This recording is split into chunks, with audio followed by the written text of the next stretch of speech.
Defence और ship building का sector, इस पर एक नजर होनी चाहिए। और डिफेंस में तो आए दिन हम खबरों के दम पर ऑर्डर विंस के चलते फोकस देखते ही हैं, लेकिन साथ ही शिप बिल्डिंग स्पेस में एक stock garden reach shipbuilder, Mazagon dock Cochin shipyard भी है कुणाल, लेकिन गार्डन रीच के नतीजे आते हुए दिखे। बाजार बंद होने के बाद ही नंबर्स आए थे और good strong set of numbers. लगभग मुनाफे के फ्रंट पर 60% की बढ़त देखी गई है। डिविडेंड का भी ऐलान किया गया है।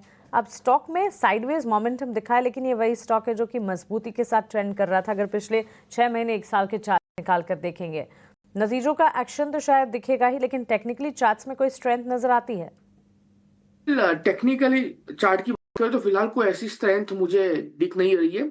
अब देखिए 2560 के अराउंड स्टॉक ट्रेड हो रहा है एंड पिछले कई दिनों से स्टॉक रेंज बाउंड मोमेंटम में ही है। उतना ही नहीं, ऊपरी लेवल पे 20 एमए का स्ट्रॉन्ग रेजिस्टेंस भी है 2612 के अराउंड। सो व्यू मेरा फिलहाल साइडवेज का ही है। अगर 2612 के ऊपर अगर होता है तो फिर हम यहाँ पे एक बार खरीदारी करके चलने की सोच सकते हैं।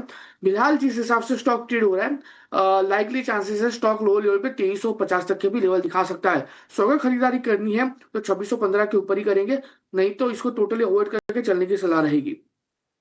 अगर पोजीशन है इंटैक्ट रखा जा सकता है, देखते हैं रिजल्ट का एक्शन है या नहीं। नई पोजीशन के लिए बिल्कुल अवॉइड कीजिएगा। फिलहाल साइडवेज मोमेंटम है और शायद ये जारी भी रह सकता है। चलिए ब्रोकिंग, चलिए इन कंसर्न्स के बीच इंडेक्स वाइज चैलेंजेस नजर आएंगे। स्टॉक वाइज तो मूव्स ढेर सारे हैं, खबरें भी ढेर सारी हैं, नतीजों का एक्शन भी है, और इसी के चलते हमारे एक्सपर्ट्स की तरफ से ट्रेडिंग आइडियाज भी भरपूर हैं। गुड मॉर्निंग कुणाल, बताएं आज के सत्र के लिए फिर स्टॉक स्पेसिफिक रिकमेंडेशंस क्या होंगे? स्टॉक स्पेसिफिक रिकमेंडेशन हमारे बाय साइड ही हो गया, क्योंकि स्टॉक देखने जाए तो स्पेसिफिक स्टॉक में जो मोमेंटम हमें देखने को मिल रही है, मुझे लग रहा है कि आउट परफॉर्म कर सकते हैं ओवरऑल इंडेक्स को। सबसे पहला जो एपोलो टायर है, ओवरऑल टायर सेक्टर में काफी अच्छी मोमेंटम हमें देखने को मिली है। एपोलो टायर ने ब्रेकआउट भी दिया हुआ है एंड मुझे लग रहा है कि यहाँ से एक फर्दर अपसाइड की मोमेंटम हमें कंटिन्यू होते हुए देखने को मिल सकती है। 522 के अराउंड का क्लोजिंग है, 500 का यहाँ पे एसएल मेंटेन करके चलेंगे। 540 का पहला टारगेट है, 540 जैसे ही ब्रेक होता है 50570 का दूसरा टारगेट भी हमें यहाँ पे देखने को मिल सकता है। अपोलो टायर्स खरीदारी करके चलने की सलाह है। टाटा केमिकल उसके बाद है, बहुत ही बढ़िया स्टॉक है।